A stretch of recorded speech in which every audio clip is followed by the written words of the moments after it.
ಅದಕ್ಕೆ ಯಾರು ಮೂಲ ಅಂದರೆ ಮಾದಪ್ಪನೇ ಮುಂದಾಳತ್ವ ಮಾಡ್ಕೊಡಿ ಅಂತ ಅವನೇ ಮುಂದಾಳತ್ವದಲ್ಲಿ ನಿಂತ್ಕೊಂಡು ಮಾಡಿಸ್ದಂಗೆ. ನೋಡಪ್ಪ, ಇದು ತಟ್ಟೆ ಆಕಾರದಲ್ಲಿರುತ್ತೆ, ಅದಕ್ಕೆ ದಾರ ಹಾಕೋದಕ್ಕೆ ಒಂದು ಹೋಲ್ಸ್ ಮಾಡು,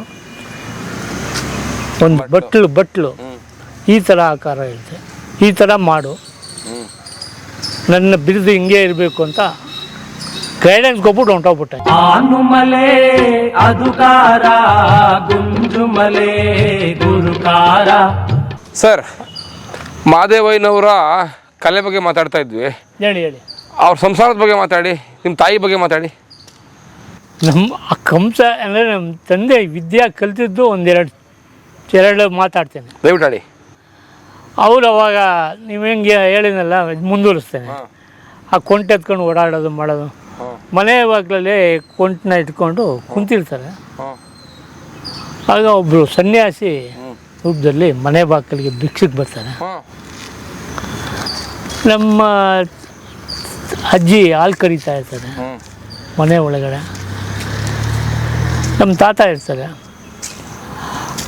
ಆಗ ಭಿಕ್ಷಾ ತಗೊಬಂದು ನಮ್ಮ ಅಜ್ಜಿ ಮೊರದಲ್ಲಿ, ಆಗಿಲ್ಲ ಮೊರದಲ್ಲಿ ಭಿಕ್ಷಾ ಅಕ್ಕಿನ ಹಾಕಿ ಕಾಣಿಕೆ ಇಟ್ಟು ಕೊಡಕ್ಕೆ ಬರ್ತಾರೆ.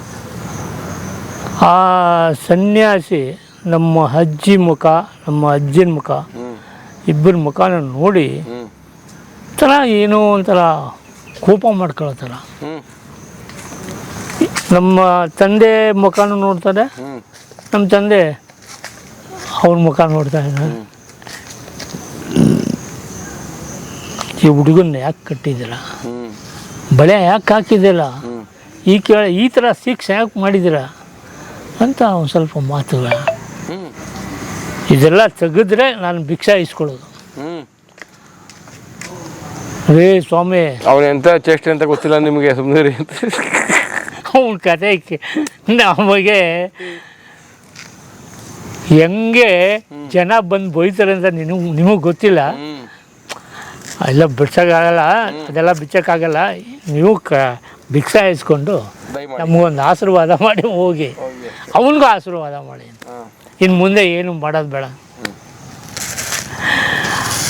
ಇಲ್ಲಮ್ಮ, ಇಲ್ಲ ಯಜಮಾನ್ರೆ, ಈತ ನೀವು ಬಳೆ ತೆಗಿಬೇಕು, ಆ ಕೊಂಟನ ಬಿಸಾಕಬೇಕು. ಅವಾಗ ಆಮೇಲೆ ಮುಂದೆ ನೋಡಿ ಅವನು ಎಂಥ ಕೀರ್ತಿವಂತನಾಗ್ತಾನಂತ. ಮುಂದೆ ಭಗವಂತನ ಆ ಮಹಾದೇವನ ವಚನಗಳ ಆಡೋದನ್ನ, ಆ ಜಾನಪದ ಉಳಿಸೋದ್ರಲ್ಲಿ ಭಾರಿ ವ್ಯಕ್ತಿತ್ವ ಇದೆ. ಆಗ ತೆಗೆದ್ಬಿಡ್ತಾರೆ. ತೆಗೆದ್ಬಿಟ್ಟು ನಮ್ಮ ತಂದೆಯವರು ಕಾಲು ಇದು ಬಳೆ ಹಾಕ್ಬಿಟ್ಟಿರ್ತಾರಲ್ಲ, ಎಲ್ಲ ಇದಾಗ್ಬಿಟ್ಟಿರ್ತದೆ. ಹೆಂಗೆ ಕಾಲನ್ನು ಹಂಗೂ ಕೋಪ, ಬಳೆ ಹಾಕಿ ಬಂದು ಬಿಚ್ಚು ಅಂದಮೇಲೆ ಬಿಚ್ಚೋರಲ್ಲ. ಆಗ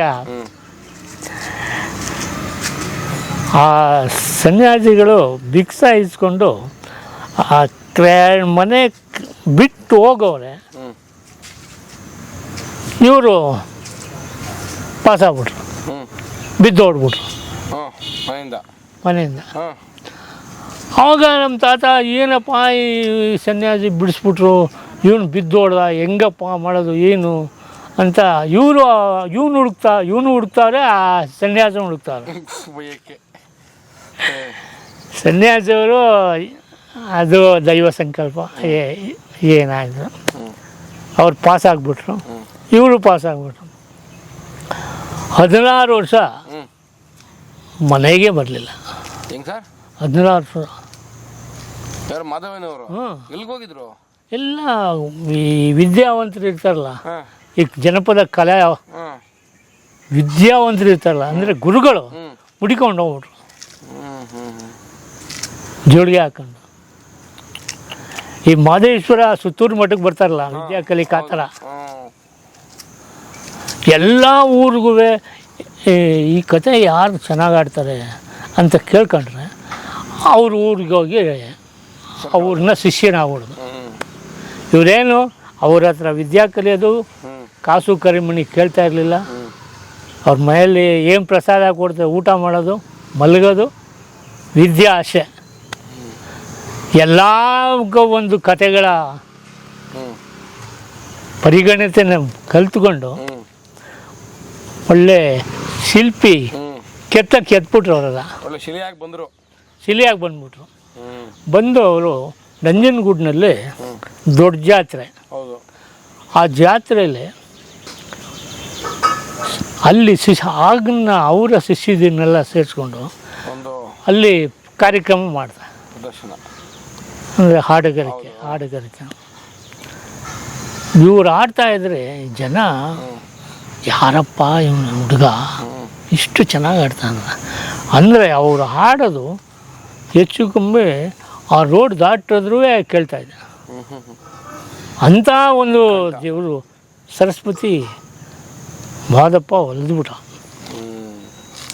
ಈ ನಮ್ಮ ಏರಿಯಾದಲ್ಲಿ ಬಂಡಿಕೇರಿ, ಚಾಮುಂಡಿಪುರಂ ಸರೌಂಡಿಂಗ್ನವರು ನಮ್ಮ ಅಜ್ಜನ ಸಪಾಟಿಗಳಿರ್ತಾರೆ, ಅವರು ಜಾತ್ರೆಗೆ ಹೋಗಿದ್ರಲ್ಲ, ಅವರು ಹೋದಾಗ ನೋಡ್ತಾರೆ ನಂಜಯ್ಯನ ಮಗ ಅಲ್ವಾ ಅಂದರೆ ಅವ್ರಿಗೂ ಯಾಕಂದರೆ 16 ವರ್ಷ ಆಗ್ಬಿಟ್ಟದಲ್ಲ, ಇವರು ಒಂದು ಸ್ವಲ್ಪ ಕಟ್ಮಸ್ತಾಗೆ ಆಗ್ಬಿಟ್ಟು ಈ ಮಟ್ಟ ಆಡಬೇಕಾದ್ರೆ ನಂಜಪ್ಪನ ಮಗನೇ ಇವ್ರ ಮನಸ್ಸಲ್ಲಿ. ಆಗ ಅಲ್ಲಿಂದ ಬಂದು ನಮ್ಮ ತಾತನ ತಿಳಿಸಿದ, ನಂಜಪ್ಪನವ್ರೆ ನಿಮ್ಮ ಮಗ ಸತ್ತಿಲ್ಲ, ಒಳ್ಳೆ ವಿದ್ಯಾವಂತ ಆಗಿದ್ದಾನೆ, ಕಲಾವಿದನಾಗಿದ್ದಾನೆ, ಅವ್ರು ನೋಡೋದಕ್ಕೆ ಭಾರಿ ಚೆನ್ನಾಗ. ಹೋಗು ನಂಜಪ್ಪ, ನಾವು ಬರ್ತೀವಿ, ಕರ್ಕೊಂಬರ. ಏನ್ರ ಹೇಳ್ತಾರಪ್ಪ, ಇಲ್ಲಿವರೆಗೆ ಇರೋದೇ ಕಷ್ಟ. ಯಾಕೆ ಗೊತ್ತಾ, ಅವ್ನು ಕೋಪಿಷ್ಟ. ಯಾರು ಹೊಡೆದು ಹೇಳ್ತಾನ, ಅವ್ರು ಯಾರೋ ಹೊಡೆದು ಇಲ್ಲಿವರೆಗೆ ಬಿಟ್ಟಿರ್ತಾರ. ತಿಳಿಸ್ಬಿಟ್ಟವ್ರು ಅವ್ನು ಯಾವತ್ತು ಅಂತ. ಅಯ್ಯೋ ದೇವ್ರೆ. ಆ ಮಠದಲ್ಲಿ ನಮ್ಮ ತಾತ ಅವ್ರು ಹಂಗೆ ತಿಳ್ಕೊಂಬಿಟ್ಟಿದ್ದಾರೆ. ಆಗ ನಮ್ಮ ತಾತ ಅವ್ರು ಬಂದಾಗ ಇವ್ರ ಕತೆ ಮಾಡ್ತಾಯಿದ್ರೆ ಒಂದು ಕಡೆ ನಿಂತ್ಕೊಂಡು ನೋಡ್ತಾ ಇವ್ ನನ್ನ ಮಗನ ಈ ಮಠದಲ್ಲಿ ಆಡ್ತಾವಲ್ಲ, ಯಾರೋ ಇರಬೇಕು, ಇವ್ರೇನೋ ತಿಳ್ಕೊಂಡು ನನಗೆ ಕರ್ಕೊಂಡು ಆಯಿತು. ನೋಡ್ತಾನೆ ಅವ್ರೆ ನಮ್ಮ ತಂದೆ ಆಡ್ತಾ ಇಂಟ್ರೋಲ್ ಕೊಡ್ತಾರಲ್ಲ ಕಾಫಿಗೆ, ಆ ಕಾಫಿ ಇಂಟ್ರೋಲ್ ಕೊಟ್ಟಾಗ ಎದ್ದು ಆಡಬೇಕಾದ್ರೆ ತಲೆ ಬಗ್ಗೆ ಆಡ್ತಾಯಿದ್ರು, ಯಾವ ಕಡೆ ದೃಷ್ಟಿ ಇರ್ತಿದ್ದಿಲ್ಲ. ನೋಡಿದಾಗ ನಮ್ಮ ತಾತನ ಮುಖ ನೋಡ್ಬಿಟ್ಟು ಬಂದು ಕಾಲಿಗೆ ಅಡ್ಡ ಬಿದ್ದ. ನಮ್ಮ ತಂದೆ ಅಡ್ಡ ಬಿದ್ದಾಗ ನಮ್ಮ ತಾತ ಭಾರಿ ಖುಷಿ. ಎಂತ ಉದ್ಯೋಗ ಎಂತ ಬುದ್ಧಿವಂತ ಆಗವನಪ್ಪ ನನ್ನ ಮಗ, ಎಂತ ಗುಣವಂತ ಅಪ್ಪ ಒಳ್ಳೆ ಅವನು ಗುರುಗಳೇ ಮಾದಪ್ಪ ಇರಬೇಕು. ಬಹುಶಃ ಹೌದು, ಗುರುಗಳೇ ಮಾದಪ್ಪ. ನಮಗೆ ಗುರುಗಳ ಥರ ಅವ್ರು ಮಾದಪ್ಪ ಆ ರೂಪದಲ್ಲಿ ಬಂದು ಬಿಡಿಸಿದ್ದಾರೆ. ಆಗ ನಮ್ಮ ತಂದೆ ನಮ್ಮ ತಾತ ಅವ್ರ ಹತ್ರ, ಅಪ್ಪಾಜಿ ನಾನು ಎಲ್ಲೂ ಹೋಗಲ್ಲ, ನಿಮ್ಮ ಮಗನಾಗಿರ್ತೀನಿ, ಈ ಕಲೆನ ಆ ಭಗವಂತನ ಒಂದು ಹೆಸರಿನಲ್ಲಿ ಬೆಳೆಸ್ತೇನೆ, ನೀವೇ ಎತ್ಕೊಂಬಿಡಿ, ನಾನು ಬರ್ತೀನಿ, ಅಮ್ಮ ಚೆನ್ನಾಗಿದ್ದಾರೆ.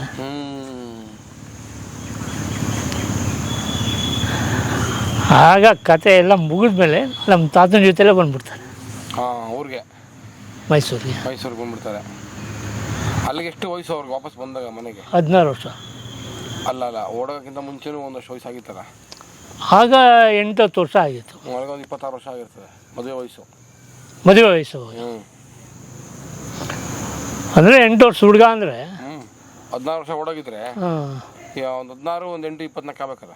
ಅಲ್ಲಲ್ಲ, 8 ವರ್ಷದ ಹುಡುಗ ಹೋದ್ಮೇಲೆ 16 ವರ್ಷಕ್ಕೆ ಬರ್ತಾನೆ. 16 ವರ್ಷಕ್ಕೆ ಬರ್ತಾನೆ. 8 ವರ್ಷ ಆದ್ಮೇಲೆ. ಹಾಂ ಹಾಂ ಹಾಂ ಸರಿ ಸರಿ ಸರಿ 8 ವರ್ಷ ಸರಿ. ಹೊರಗಡೆ ವಿದ್ಯೆ ಕಲ್ತು ಬಂದು. ಯಾರು ಅವ್ರ ಗುರುಗಳು, ಎಲ್ಲಿ ವಿದ್ಯೆ ಕಲ್ತರು ಅಂತ ಗೊತ್ತಾ ನಿಮಗೆ? ಅಂದರೆ ಅವತ್ತು ಎಲ್ಲ ಥರ ಬರೀ ಗ್ರಾಮೀಣ ಪ್ರಾಂತ್ಯದಲ್ಲೇ ಕಲ್ತಿರೋದು, ಹೋಗಿ ಕಲ್ತಿರೋದು. ಹಳ್ಳಿಗಳ ಮೇಲೆ ಹೋಗಿ ಗುರುಗಳ ಹತ್ರ ಇದ್ದು ಅವ್ರ ಮನೆಯಲ್ಲಿ ಅಲ್ಲಿ ಇವಾಗ ಒಬ್ಬರು ಈ ಕತೆ ಆಡ್ತಾರೆ, ಚೆನ್ನಿಗ್ರಾಮ. ಆ ಕಥೆಯಲ್ಲಿ ಭಾರಿ ಎಕ್ಸ್ಪರ್ಟ್ ಆಗಿ ಆಡ್ತಾರೆ ಅಂತ ಕೇಳಿದಾಗ ಅವ್ರ ಮನೆಗೆ ಹೋಗಿ ಸೇರ್ಕೊಬಿಡೋದು, ಗುರುಗಳೇ ಸೇವೆ ಮಾಡ್ಕೊಂಡಿರ್ತೀನಿ, ಸೇವೆ ಮಾಡ್ಕೊಂಡು ಕಲೆ ನಾನು ಕಲಿತೀನಿ. ಅಲ್ಲ ಮರ ಕಲಿತೀಯಾ, ನಾನು ಹೇಳ್ದಂಗೆ ಕೇಳ್ತೀಯಾ? ಕೇಳ್ತೀನಿ. ಅವ್ರಿಗೆ ಸಕ್ಕಂತೆ ಶಿಷ್ಯನಾಗಿ ಎಲ್ಲ ವಿದ್ಯೆ ಕಲಿತು ಎಲ್ಲ ಥರ ರಿದಮ್ ಅಂದರೆ ಕಂಸಾಳೆ ಬಾರ್ಸಂದಿದ್ದ ಹಿಡಿದು ಹಾಡೋದ್ರಿಂದ ಎಲ್ಲ ಥರದಲ್ಲೂ ಲೆಕ್ಕಾಚಾರವಾಗಿ ವಿದ್ಯಾವಂತ ಆದರು. ಏನು ಓದಿದ್ರಂತೆ ಮಾದೇವಯ್ಯನವರು? ಹಾಂ, ಓದಿದ್ರೆ ಏನಾದ್ರು ಮಾದೇವಯ್ಯನ ತಂದೆಯವರು? ಓದಿರೋದೇ 4ನೇ ಕ್ಲಾಸು. ರಾಜ್ಕುಮಾರ್ ಥರ ಸೈನ್ ಮಾಡಬೇಕಾದ್ರೆ ಅವ್ರ ಸೈನೇ ಒಂಥರ ಹಿಂಗೆ ಕಂಸಾಳೆ. ಹಾಂ ಸರಿ ಇದ್ದೇನಪ್ಪ. ಕಂಸಾಳೆ ಮಾದೇವಯ್ಯ ಅಂತ ಸೈನ್ ಮಾಡೋರ? ಮಾಡೋರು. ಆಗ ನಮ್ಮ ತಾಯಿಗೆ 8 ವರ್ಷ ಅವ್ರಿಗೆ. 16, ಅವ್ರಿಗೆ 8. ಆಗ ನಮ್ಮ ತಾತನೇ ನಮ್ಮ ತಾಯಿನ ಎತ್ಕೊಂಡು ಮಾಲೆ ಹಾಕ್ಸಿದ್ದು. ಇವ್ರು ರೈಟು, ನಮ್ಮ ತಾಯಿ ಸ್ವಲ್ಪ ಭಾರಿ ಕುಳ್ಳು. ಆಗ ಮದುವೆ ಮಾಡಿ ಅವರು ಬಂದು ಮನೆಗೆ ಸೇರಿದ ಮೇಲೆ ಮದುವೆ ಮಾಡಿಬಿಟ್ರು. ಯಾಕಂದರೆ ಅಲ್ಲಲ್ಲ, ಇವರು ಎಂಥ ವಿದ್ಯಾವಂತ, ಯಾರು ಹಾಳು ಮಾಡ್ಬಿಡ್ತಾರೋ ಅನ್ನೋ ಒಂದು ದೃಷ್ಟಿ. ಇವನಿಗೆ ಹೆಂಡತಿ ಅನ್ನೋದು ಒಂದು ಇದ್ದಿದ್ರೆ, ಜ್ಞಾನ ಇದ್ದರೆ ಯಾವ ತಪ್ಪು ಮಾಡೋಕ್ಕೆ ಹೋಗಲ್ಲ. ಅವನ ಕರ್ತವ್ಯ ವ್ಯವಹಾರ ಅಷ್ಟೇ. ಆ ಥರ 7 ವರ್ಷಕ್ಕೆ ನಮ್ಮ ತಾಯಿನ ಮದುವೆ ಆದರು.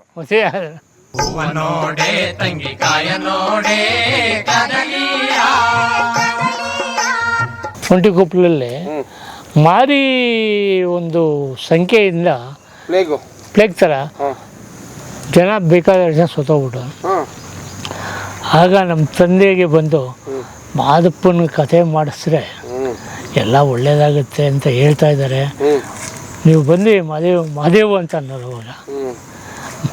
ಅವಾಗ ಮಹಾದೇವಯ್ಯ ಅಂತ ಅಲ್ಲ, ಮಹಾದೇವ ಬಂದು ಮಾಡಿಕೊಡ್ಬೇಕಪ್ಪ ಅಂತ ಯಜಮಾನ್ರುಗಳ ಕೇಳಿದಾಗ ಮಾಡಿಕೊಡ್ತೀನಿ. 7 ರಾತ್ರಿ ಕತೆ, ಪ್ರತಿದಿನ ಆ ಕತೆ ಮುಗಿಸ್ಬೇಕು. 7 ರಾತ್ರಿ ಆ ಕತೆ ಮಾಡಿದ್ಮೇಲೆ ಅಲ್ಲಿ ಆಕಾಶವಾಣಿ ಪಕ್ಕ ಅದು, ಅಲ್ಲಿ ರಾಮಯ್ಯನವರು ಅಂತ ಡೈರೆಕ್ಟ್ರ್ ಆಗಿದ್ದರು. ಆಕಾಶವಾಣಿ ಪ್ರಥಮ ಡೈರೆಕ್ಟ್ರು. ಅವ್ರು ನಮ್ಮ ತಂದೆ ಆಡೋದೆಲ್ಲ ಅಲ್ಲಿ ಕೇಳ್ತಿಲ್ಲ. ಏನಪ್ಪ ಇಂಥ ಕಲಾವಿದ ಎಷ್ಟು ಚೆನ್ನಾಗಿ ಆಡ್ತಾ ಇದ್ದಾನೆ, ತುಂಬ. ಆಗ ಇವ್ರನ್ನ ಆಡಿಸಿ ನಮ್ಮ ಆಕಾಶವಾಣಿಗೆ ಕಲಾವಿದನಾಗ ತಗೋಬೇಕು ಅಂತ ತೀರ್ಮಾನ ಮಾಡ್ಕೊಂಡು ಅಲ್ಲಿ ಕತೆ ಮಾಡಿದ್ರು. ಆಮೇಲೆ ಎಲ್ಲ ಈ ಕೆನ್ನಾಳೆಲ್ಲ ಬರುತ್ತೆ ಪಾಂಡುಪುರದ ಪಕ್ಕ.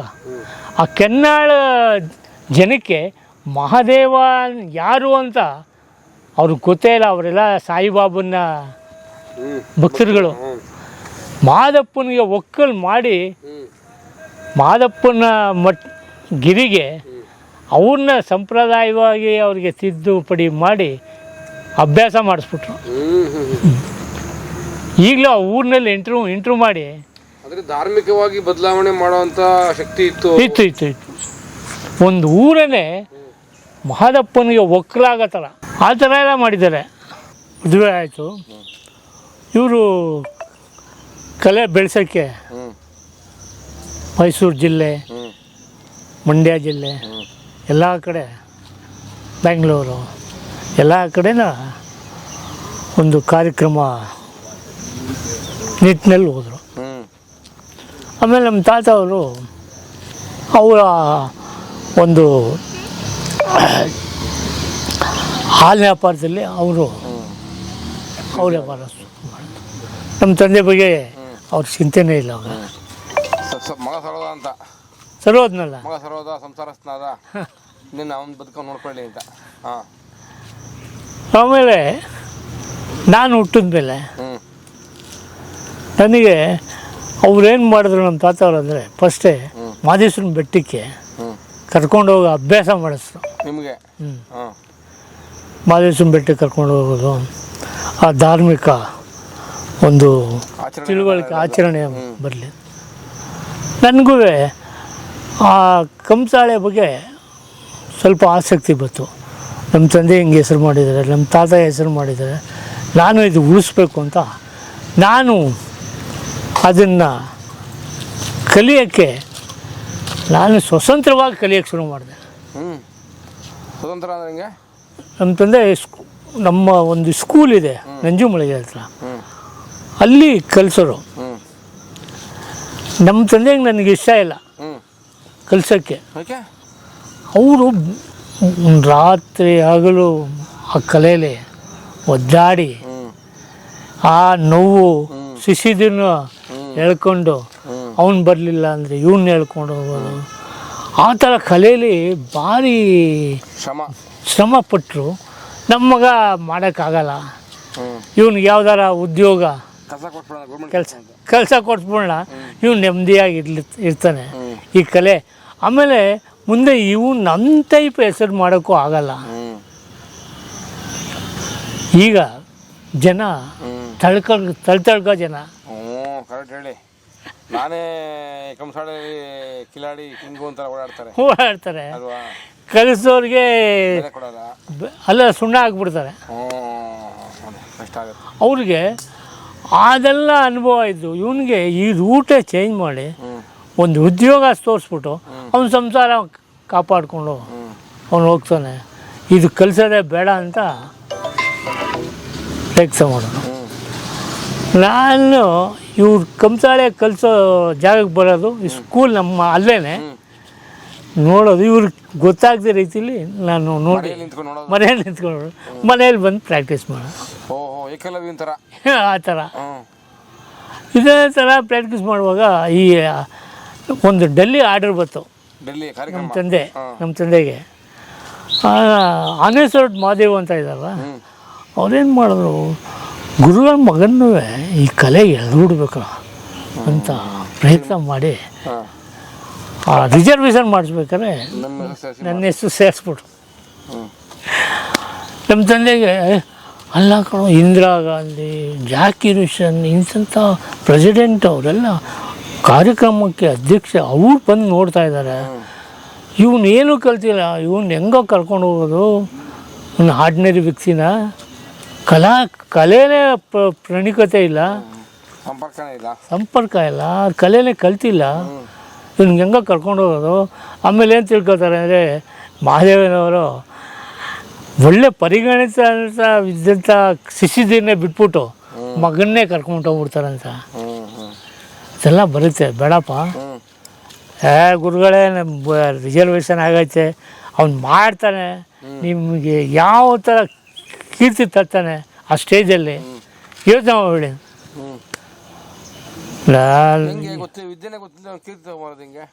ಅಂದರೆ ಅವ್ರು ನಾನು ಕಲ್ತಿದ್ದೀನಿ ಅಂತ ಗೊತ್ತಿಲ್ಲ, ಎಲ್ಲೂ ಮಾಡಿಲ್ಲ. ಆಮೇಲೆ ಅದು ವಿಜ್ಞಾನ ಭವನ ಇದೆಯಲ್ಲ ಡೆಲ್ಲಿಲಿ, ಅಲ್ಲಿ ಕಾರ್ಯಕ್ರಮ ಅದು. ಆಗ ನಾನು ಸ್ವಲ್ಪ ಅದೇ ಹೆಸರು ಮಾಡಲೇಬೇಕು ಅಂತ ಆಮೇಲೆ ಒಂದು ಸಲ ರಿಹರ್ಸಲ್ ಮಾಡಿದಾಗ, ನೋಡಪ್ಪ ನೀನು ಹೆಚ್ಚಿಗೆ ಏನೂ ಇಲ್ಲ, ನಾನು ಹೋಗ್ತೀನಿ, ನಾನು ಹೋದ್ಮೇಲೆ ಇವನು ಬರ್ತಾನೆ, ಇವನು ಬಂದಮೇಲೆ ನೀನು ಕಂಸಾಳೆಯಲ್ಲಿ ಮೈಕ್ ಹತ್ರ ಇಟ್ಟಿರ್ತಾನೆ, ನೀನು ಆ ಮೈಕ್ ಹತ್ರ ಕಂಸಾಳೆ ಎತ್ಕೊಂಡು 4 ಹೆಜ್ಜೆಯಲ್ಲಿ ನನಗೆ ಜಾಯ್ನ್ ಆಗಬೇಕು, ನಮಗೆ ಸೇರ್ಕೋಬೇಕು, ಆ ಥರ ಮಾಡೋದು. ಆಯಿತು. ಕಂಸಾಳೆ ಮಡಗಿರ್ತಾನೆ, ಅವ್ರ ಜೊತೆಯಲ್ಲಿ ಕಂಸಾಳೆ ಬಾರಿಸ್ತಾ ಇರ್ತೀನಿ. ಆ ಕಂಸಾಳೆ ಮಡಗ್ತೀನಿ. ನಮ್ಮ ತಂದೆಯವರು ಹೋಗ್ತಾರೆ, ಅವರು ಕಾರ್ಯಕ್ರಮ ನಡೀತಾ ಇರ್ತಾರೆ. ಅವ್ರು ಮುಗಿದ ಮೇಲೆ ಅವ್ರ ಶಿಷ್ಯ ಹೋಗ್ತಾನೆ. ಆಮೇಲೆ ನಾನು ಹೋಗಿ ಜಾಯ್ನ್ ಆಗಬೇಕು. ಕರೆಕ್ಟಾಗಿ 4 ಹೆಜ್ಜೆಗೆ ಅಡ್ಜಸ್ಟ್ ಆದ. ಕಾರ್ಯಕ್ರಮ ತುಂಬ ಚೆನ್ನಾಗಿ ಬಂತು. ಒಂಚೂರು ಬ್ಯಾಲೆನ್ಸ್ ಅಂದರೆ ರಿದಮು ತಪ್ಪಲಿಲ್ಲ, ತಾಳನೂ ತಪ್ಪಲಿಲ್ಲ. ಪ್ರಧಾನಮಂತ್ರಿಗಳು ಇದಾರಲ್ಲೇ ಕಾರ್ಯಕ್ರಮದಲ್ಲಿ. ಪ್ರಧಾನಮಂತ್ರಿ, ರಾಷ್ಟ್ರಪತಿ ಎಲ್ಲ ಇದ್ದಾರೆ. ಇಂದಿರಾ ಗಾಂಧಿ ಅವಾಗ ಅವಾಗ ಪ್ರೆಸಿಡೆಂಟು ಜಾಕಿರ್ ಹುಸೇನ್. ಹೌದು. ಒಳ್ಳೆಯ ಕಾರ್ಯಕ್ರಮ ಮೆಚ್ಕೊಂಡ್ರು. ನಮ್ಮ ತಂದೆಗೆ ಖುಷಿ ಆಯಿತು. ಯಾವ ಕಲಿತು ನಾನು ಈ ಕಲೆಗೆ ಬೇಡ ಅನ್ನೋ ಲೆಕ್ಕ ಆಯಿತು. ಮಾದಪ್ಪ ಕರ್ಕೊಂಡ್ಬಿಟ್ಟಲ್ಲ, ಏನು ಬೇಡನಪ್ಪ. ಆಯಿತು, ನಡೀತಾರೆ. ಆಗ ಅವ್ರ ಕಾರ್ಯಕ್ರಮಗಳಿದ್ದಾಗ ನಾನು ಹೋಗೋದು, ಸಹ ಕಲಾವಿದನಾಗಿ ಕೆಲಸ ಮಾಡೋದು. ಆಮೇಲೆ ಅವರು ಹೊರಗಡೆ ಕಾರ್ಯಕ್ರಮ ಇದ್ದಾಗ ನಾನು ಆ ಹುಡುಗನ್ನೆಲ್ಲ ಒಂದು ರೀತಿ ಒಳ್ಳೆ ರೀತಿಯಲ್ಲಿ ನೋಡ್ಕೊಳ್ಳೋದು. ಹಿಂಗೆ ಬಟ್ಟೆ ಹಾಕ್ಕೋಬೇಕು, ಹಿಂಗೆ ಬರಬೇಕು, ಹಿಂಗೆ ಮಾಡಬೇಕು ಅಂತ ಎಲ್ಲ ಗೈಡೆನ್ಸ್ ಮಾಡಿ ನಾನು ಸ್ವಲ್ಪ ಚೆನ್ನಾಗಿ ನುಡ್ತೆ. ಆಮೇಲೆ ನಾನು ಕಲಾವಿದನಾಗೆ ಕಲಾವಿದನಾಗೆ ಆಗೋಯ್ತು. ನನ್ನ ಹೆಸರು ಉಳಿಸೋಣಪ್ಪ ಅಂತ ಅವ್ರ ಮನಸ್ಸಲ್ಲೂ ಎಷ್ಟೋ ಕಾರ್ಯಕ್ರಮಗಳು ನೋಡಿ ನನ್ನ ಮಗನೂ ಏನೂ ಮಾಡೋಕ್ಕಾಗಲ್ಲ. ಆ ಮಾದಪ್ಪನೇ ಕಳಿಸಿರುವಾಗ ನಾನು ಯಾರು, ನನ್ನ ಪ್ರಯತ್ನ ಏನೂ ಇಲ್ಲ. ಈಗ ನಮ್ಮಲ್ಲಿ ನಮ್ಮ ಮಗನೂ ಅಷ್ಟೇ. ನಮ್ಮ ತಂದೆ ಇದ್ದಾಗ ಇವನು ನಮ್ಮಲ್ಲಿ ಆರ್ಟಿಸ್ಟ್ ಸ್ವಲ್ಪ ಕೊರತೆ ಇತ್ತು. ಇವನು ಚಿಕ್ಕ ಹುಡುಗ, ನಿನ್ನ ಮಗನಿಗೂ ಸ್ವಲ್ಪ ತರಬೇತಿ ಕೊಡ್ಬೇಕು ಅಂತ ನಮ್ಮ ತಂದೆ. ಆಯ್ತು ಅಪ್ಪಾಜಿ, ನೀ ಇದ್ದಾಗಲೇ ಆಗ್ಬಿಟ್ರೆ ಒಳ್ಳೇದು ಅಂತ ಇವನಿಗೆ ತರಬೇತಿ ಕೊಟ್ಟು ಇವನ್ನ ಒಳ್ಳೆ ತಂದರು. ನಮ್ಮಲ್ಲಿ ಕೆಲವು ಕಲಾವಿದರು ಸ್ವಲ್ಪ ಕಲಿತಾಗ ಹೂವ ಚೆಲ್ಲಾಡ ಬನ್ನಿರೋ, ಮೊಗ್ಗ ಚೆಲ್ಲಾಡ ಬನ್ನಿರೋ.